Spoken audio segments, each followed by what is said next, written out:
Hey everybody, this is Rosh and you are watching FM9 Basics. This is a YouTube tutorial series that I'm putting together to help new and experienced users program all their Fractal products.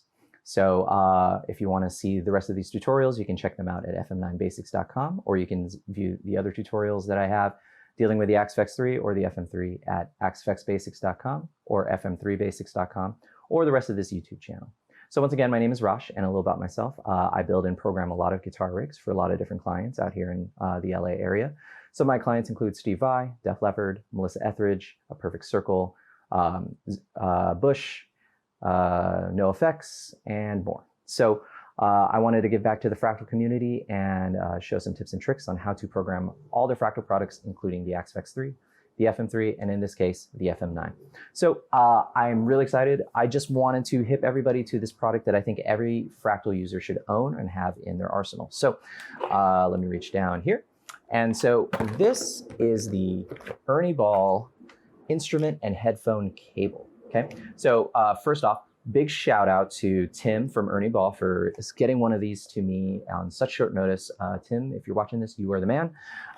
So what is this cable all about? Now, if you look inside this cable, what's going to happen is that you have a right angle cable, and this would go into the input of your guitar.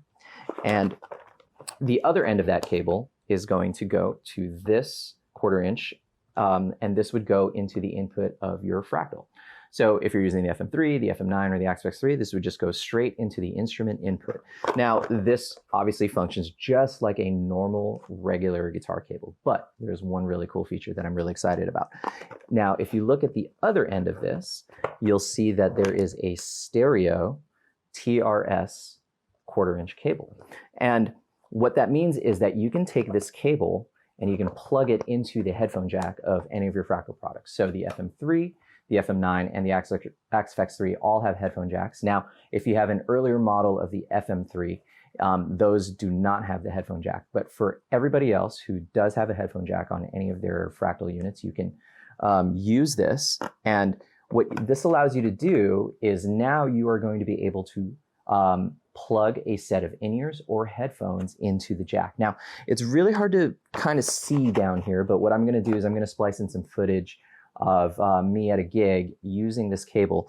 And you can see that about maybe 2 feet from the instrument cable that would go in your guitar, there's going to be the headphone jack right in there. And what you would do is you would plug your in-ear monitors into the headphone jack, and it's an 1/8 inch or 3.5 millimeter headphone jack that works with pretty much any standard in-ear monitoring system, any type of headphone. So if you're recording at home, for example, you would plug this end into your guitar, this end, the mono, into the instrument input jack of your Fractal product, in this case the FM9 instrument input, and you would take this and plug that into your headphone jack. Now, instead of using multiple cables, you have an all-in-one solution of being able to monitor your headphones, play guitar, and practice at home. Now, what I'm really excited about is that you can use this live as well. So later on in the video, I'm going to splice and do a little quick rig rundown. Excuse me, a little rig rundown here at a gig out here in the Los Angeles area of me actually using this. Now, the real cool feature is that on the FM9, the FM3, and the Axfx3, it also has multiple instrument inputs. So you can actually take a feed from front of house and then mix that into your headphone mix. So it's a really great all-in-one solution. You don't need to have multiple cables. So the simplest way is, of course, that if you just plug this straight in, this goes into your guitar, this goes into your instrument input, and this goes into the headphone jack. All you're going to hear is guitar. And the headphone jack is using output 1 on your FM9 or your FM3 or your Axfx3. So if you want to hear more guitar in your mix, if you just want to turn it up, you can just turn up that output 1 knob, and then you get more guitar in your mix. Or if you're using your Fractal product as your interface on your computer, for example, you'll also hear everything else mixed in. So if you're recording at home using Logic, Pro Tools, Ableton, anything like that, turning up the output knob is also going to turn up your headphone jack. This works just like if you were using a regular headphone cable plugged into the headphone jack. But again, I find this really useful for a lot of us who are going live and going direct and want to have like an all-in-one solution. So that I don't even need to bring a full range monitor. I don't need to bring a wireless system, none of that. So I'm just going to put this down right here. And so what's going to happen is that I'm going to show in the later half of this video how I'm routing the front of house mix or whatever monitor mix I want. So for example, in a lot of gigs out here, if I'm bringing my own PA, I'm using a Behringer X32 rack, and I can take one of the auxiliary outputs and then plug it into the input of the FM9 and then mix that auxiliary mix coming from the mixer into my preset into output 1, so it goes in my monitor mix here. And then any adjustments I make on the mixing board or via an iPad app or anything like that can also be mixed into my in-ear mix. And all I'm doing is using this one cable. So my headphones are plugged into the headphone jack of this. This goes into the headphone jack of the FM9. My guitar obviously is going to use the right angle cable going into the instrument input.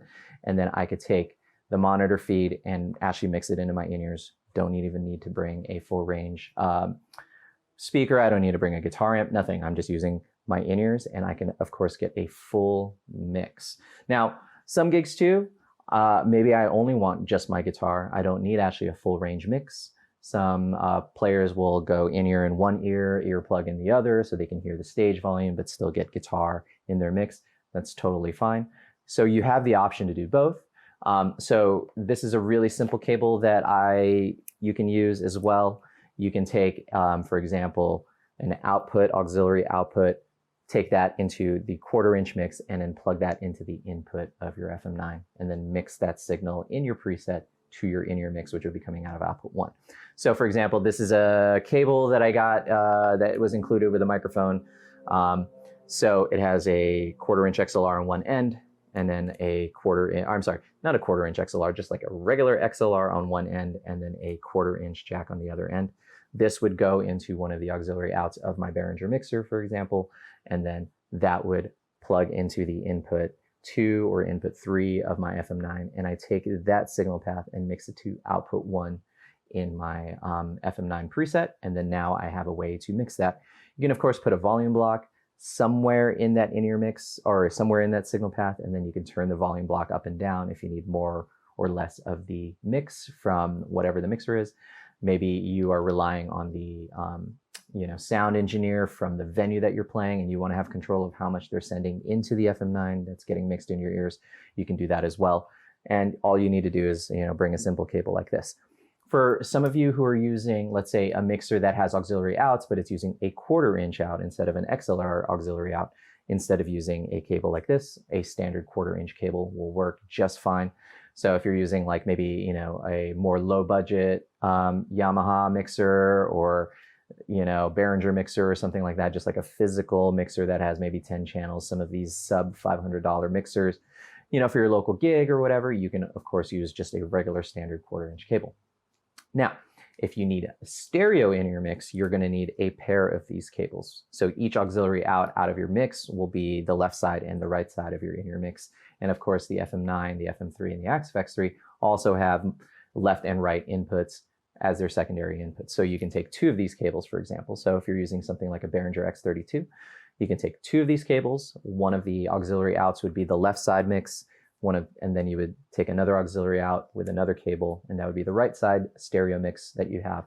And then of course you would go into input left and input right of either input 2 or input 3 of your FM9. And then again, you can mix that to get a stereo in-ear mix for you. And you don't need to bring anything. It's completely wired instead of using a wireless system. So this can be really useful for some of you players who are like, maybe you're doing long shows. So sometimes I will do gigs that are, span like 2 or 3 hours straight. And I don't have the luxury of, if the in-ear pack runs out of batteries halfway through the show and I'm not able to, swap the battery out or something like that, or maybe there's a crucial part of the show that I don't want to deal with batteries, don't want to deal with wireless, don't want to deal with interference, a wired solution is really great. And again, it's all coming from this Ernie ball cable. Now, that's another solution for some of you who are using, doing longer shows like that. Maybe some of you guys just don't want to deal with the interference or the wireless in your mix or anything like that. Another great solution, less stuff to bring. I'm bringing this Ernie ball cable. I'm bringing one of these just auxiliary cables, and you can do that. Now, The other reason why I keep this in my kit as well is if you are using, let's say, going to a venue that has a house sound system, a lot of the house wedges will actually have a mix out coming out of the wedge that you can take and plug this into the wedge, plug this into the FM9, and then mix what's coming out of the wedge back into your in-ear mix. And so you can still have some stage volume, but you can also have an in-ear mix that is going to mimic exactly what's coming out of the speaker. So off the top of my head, a speaker that does that is any of the QSC K series, QSC K8, 10, or 12, both versions. If you look in the back, there is a mix out of there, which is basically anything that is fed into the speaker can be also fed out of the speaker using a cable like this. So there are a couple venues out here in LA that use QSC wedges. And what I'll do is I'll plop the FM9 down, take this cable, plug it in from the QSC wedge, plug it into the FM9, and then again, using the Ernie ball cable with my in-ears, what I'll do is I'll be able to mix what's coming from the wedge straight into my in-ear mix. And again, telling the sound engineer exactly what I want in the mix. Hey, I need more vocals. Hey, I want some keyboard. Hey, I don't need any guitar, whatever. And you can do that. And again, it's mixed for my in-ears, and you still get the direct from the FM9 mix into your in-ear mix as well. So you can control independently how much guitar you need in your in-ear mix, regardless of what is being sent from front of house to you. I find that's really useful, especially for a lot of my clients. They're always some clients might be beholden to a house sound engineer, and maybe you're doing you don't have the luxury of having very long sound checks. Maybe you don't have the luxury of being able to change things on the fly. You want to have a really quick solution of dialing in an in-ear mix and still being able to control your guitar independently. Now, because the FM9 and the Axe-Fx3 have multiple outputs, in the case of the FM9, you have 3 stereo outputs. What I would always recommend with this system is using the output 1 only for your in-ear mix, and then maybe output 2 is getting sent to front of house, so you don't mix the in-ear mix coming from front of house and then sending it back to front of house. That would cause some feedback issues. That's going to cause a lot of phase issues. So again, in the latter part of this video, I'll demonstrate kind of what I'm doing with my preset, so that I'm mixing to output 1, but what I'm sending to front of house is coming out of output 2 or output 3, depending on the situation that you're doing and depending on the preset. So again, I wanted to hit all you Fractal users out here to this cable. Once again, I'll just put it in the screen. It's awesome. And I've found a lot of use out of this. So again, big shout out to Tim, big shout out to Ernie Ball. I've been using all their products for years. Their strings obviously are, bar none, my favorite strings. But they make a lot of great products, including guitars, basses, everything like that. And in this case, this headphone combination cable. And this cable can also be really useful for any of you guys who aren't even using any modelers or Fractal products or anything like that. You can use it with other modelers. You can use it with just plugging directly into an interface, such as an Apollo. So you can have an all-in-one solution to plug your guitar in and also monitor with headphones without needing endless amounts of cables, tripping over cables. My gripe is always that, headphone cables aren't the same length as guitar cables. In this case, this cable is 18 feet. And again, it is one cable that splits into 2 jacks at the end that's going to plug into your Fractal product, in this case, the FM9, the headphone jack, and the instrument input. So what we're going to do is we're going to transition this video to a preset. I'm going to show a real basic way to route the preset, and then in the latter part of this video, I'm going to demonstrate live exactly what I'm doing to use this cable live with in-ears. And again, I don't even need to bring a wedge. Saves my back, saves a lot of time of setting things up. And also for certain gigs, maybe you don't have the luxury of playing at a loud stage volume and you need to keep it low. In this case, when I play the House of Blues for this particular gig, it is going to be they want a low volume kind of stage sound, so they don't want me just cranking an amp and just going wild out there. So outside of that, if you've gained any value from any of these tutorial videos, I do one-on-one consultations, one-on-one sessions. I would love to help you out. So feel free to contact me directly and I can help you out with that and any of your Fractal products. So without further ado, let's transition to the next part of the video, and I'll walk through how to get all your sounds kind of dialed in with this in-ear mix, this kind of Ernie Ball paradigm of what you're going to do, and then we'll go from there. All right, thanks. All right, hey everybody. So this is going to be the next part of our tutorial video, and we're going to take a basic preset, and what we're going to do is we are going to put in some input and output blocks and some setup things so that we can run our in-ear mix directly into the FM9 using a standard 1/4-inch cable or the patch cable that I covered in the previous part of this video. So this is going to be my basic preset. I'll just do a basic walkthrough of it, no details or anything. But basically, if you've been watching some of my other tutorial videos, I have a multiplexer block, and that allows me to control each of these three effects with an expression pedal. It's a wah, a rotary, which is kind of like an organ sounding thing, and a pitch block, which is actually a whammy pedal. And I use the multiplexer so that my expression pedal is either going to control one of these three things using auto engage. I have, a standard overdrive, phaser, a tremolo, and a chorus pedal, and the chorus is running in parallel. Again, that's just preference. You can always run those in series as well, leading up to the amp block. Got a volume block here tied to a volume pedal, and then I run my time-based effects in parallel as opposed to in series. This filter block right here is just to boost the volume about 4 dB. Got my cab block here and then a looper. I use this looper mainly at sound checks just to record a loop, have the band play with a loop in, and I'll usually walk out into where the audience is or listen at the front of house just to make sure that the tone is happening and there's no weird sounds or anything like that. Now, I also split off before the cab block here to output 3, and this allows me to run into the effects return of a backline guitar amp or the input of a guitar amp. If I'm just doing something quick for a rehearsal and there's a tube amp there, rather than setting up a way to go to front of house, I will generally just run into the input of a tube amp, and I covered that in a couple other videos. So the first thing that we're going to do is we want to make sure we go into the setup menu and go down into the audio tab.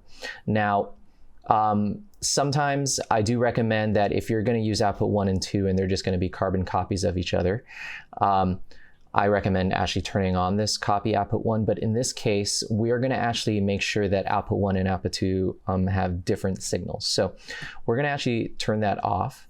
And I'm going to use input 2, and I'm going to use only the left mode because my in-ear mix coming from, let's say, front of house or a mixer is only going to be running mono. You can, of course, run stereo.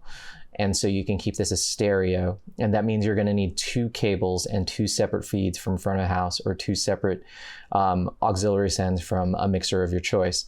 And what you can do is run into the input of the back of the FM9 into input 2 left and input 2 right, and then that's going to give you a stereo feed. That means you're getting a left and a right signal coming from front of house. In my case, I don't really run stereo in-ears generally, especially if I'm just getting a feed from front of house. And this is going to be more common and probably more useful for most of the users who are watching this video. So I'm going to take input 2 and then I'm going to take the left only. And now what we can do is we can start running our blocks that we're going to need. So the first thing that we're going to do is we want to add a input 2 block, and we're going to put it right here, and we're going to connect it with a shunt.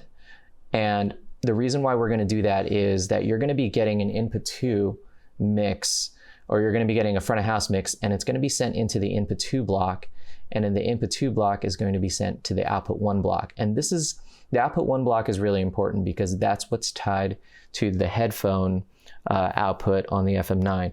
The headphones don't come out of output 2 or output 3, they only come out of output 1.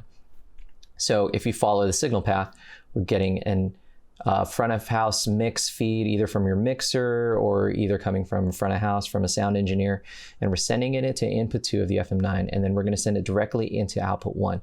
Now we don't want to put this anywhere else in the signal path because then of course you would end up getting all these effects being also put on top of the in-ear feed. So right here, we're going to send it to the output 1. And of course, if your preset looks different than mine, then you want to just set your input 2 block as close as you can get to the output 1 block without anything else there.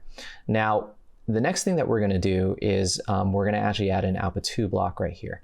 And the reason why we want to do that is basically that we're going to connect this, and now we have 2 independent outputs. Output 1 is going to be your in-ear mix feed, and this is going to be tied to the headphone jack. So this allows you to turn the knob up on the front of the FM9, and output 1 is going to basically turn up or down the guitar signal plus whatever the front of house feed is. And so if you didn't have this input block right here connected, turning up output 1 would just turn up basically your guitar signal path. But having the input 2 right here also mixes in the in-ear feed. Now, a couple things and a couple considerations to make. Number one, if you are able to control your mix, it's probably a good idea to ask your front of house engineer, or if you're doing your own mix, to not send any guitar into the mix, because you're getting guitar plus your own guitar. There's also going to be some phasing issues because the in-ear mix and what's coming from front of house is going to be slightly delayed versus this. So you would opt to probably not get any guitar signal coming from front of house, just get whatever else you need, keyboards, vocals, drums, whatever, and then send it into here. And then this output 2 block is going to be your front of house mix. This is actually what you would send to front of house. So you want to send it out of output 2. So now output 2 is being sent to front of house, and that's going to be the signal path that goes to the mixer, goes to the front of house engineer, and that's what the audience is going to be here out of the sound reinforcement in the venue. So again, the output 1 is going to be your in-ear mix. Output 2 is going to be what's sent to front of house. And the other added benefit of having it out of output 1 is you can still use the output 1 outputs on the FM9, and you can use those and send them right into a full range flat response wedge that's only going to have the in-ear mix, or basically the front of house mix, and it's only going to have your guitar. So it's a really good way to get some stage volume. You're going to hear vocals, drums, whatever is being sent into your mix coming out of your full range flat response wedge facing you. And then output 2 is only going to be sent to front of house, and you don't you just set the knob wherever the engineer wants it, and then you just leave it alone. And output 1, you can turn that up or down in the middle of the gig if you need more or less stage volume, as well as your in-ear mix volume. Now, keep in mind that, of course, the output 1 knob is going to control your in-ear mix and your full range flat response wedge simultaneously. So turning the knob up is going to turn up your in-ears and also turn up the wedge. So you may want to have a balancing act between turning up your wedge and your in-ear mix. I would say dial in your in-ear mix exactly where you want it in your ears in terms of volume, and then you would control the level of the full range flat response wedge on the actual wedge you're using, whether you're using a QSC or, in my case, an RCF NX12 SMA. And again, that's also going to have the in-ear mix coming from front of house. Now, one thing you can do here is, if you want to control the in-ear mix, the output level knob right here will control how much is being fed into output 1. You may want to turn off the gate so it doesn't gate off anything, any type of audio signal coming from anything, but you may want to use the output here to just determine how much of the mix you want in your in-ear mix, as well as in the full range flat response mix. So that's going to cover it for this, and the next part of this video, I'm going to transition into going into a venue and showing you guys how I'm setting this up with the actual cabling. All right, everybody, here we are at the House of Blues Anaheim. I just wanted to hip everybody to this really cool product that Ernie Ball has. And it is basically a combination of a headphone cable and a guitar cable. So I wanted to hip everybody to it. So what I'm going to do is, I'm here with my FM9, and one side of the cable has your regular guitar cable, and this goes into the input of the FM9. And then, of course, you are going into with a regular right angle cable right there. That, of course, just goes right into your guitar. Now, the other part of the cable is actually going to be this headphone adapter. And basically, this is plugged into the headphone jack of the FM9. So I'm getting a direct feed from the FM9 into the cable. Now, one thing that's really cool is that the other end of the cable right here, you can see, has a headphone jack. And so you can plug your in-ear monitors right here, and it's connected also to the instrument cable right there into my guitar. So right now I'm using, JH Audio, JH16 in-ear monitors, and then I'm getting the feed from here. Now, one other thing that you can do with a lot of the Fractal products, including the FM9, is that there are second and third, there's input 2 and input 3, where you can actually take a feed from front of house and go directly into the FM9. and then send that feed out of the headphone jack right here. So this is a really great setup, really easy and quick to run direct. Some people just only want to hear a guitar. Maybe you want to feed from front of house. A lot of different options for a lot of different users out there. So I just want to thank Ernie Ball for sending me this cable. This is really awesome. Shout out to Tim for hooking it up. So we're going to use it tonight at the House of Blues Anaheim.